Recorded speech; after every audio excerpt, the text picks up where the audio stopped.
केलं तो Steve job. परिस्थिती काय ती? शाळा सोडून दिली 7वीत. नाही मला हे आवडतच नाही, मला जमणारच नाही. घरची परिस्थिती बेताची, करावं काय?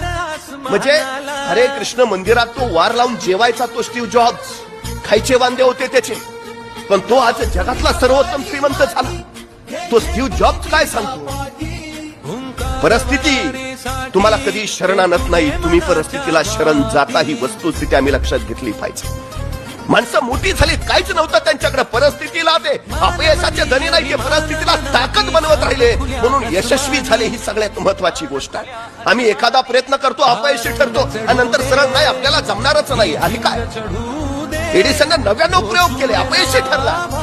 100व्या प्रयोगाने तो यशस्वी झाला. त्याला विचारलं हे 99 प्रयोग वाया गेले असं तुम्हाला नाही का वाटत? तुम्हाला अजिबात नाही. या 99 प्रयोगाने तुम्हाला शिकवलं योग्य कसं करायचं. तेव्हा मी 100व्या वेळी यशस्वी झालो. अपयश तुम्हाला शिकवण्यासाठीच येतं. अपयश तुमच्यातल्या चुका दाखवण्यासाठी येतं. अपयश तुमच्यातल्या कमतरता दाखवण्यासाठी येतं. हे अपयशच तुम्हाला सुधारत जातं. ती सगळ्यात महत्वाची गोष्ट आहे. पण काही माणसं सातत्यानं अपयशाची चर्चा करत बसतात, सातत्यानं प्रभावाची चर्चा.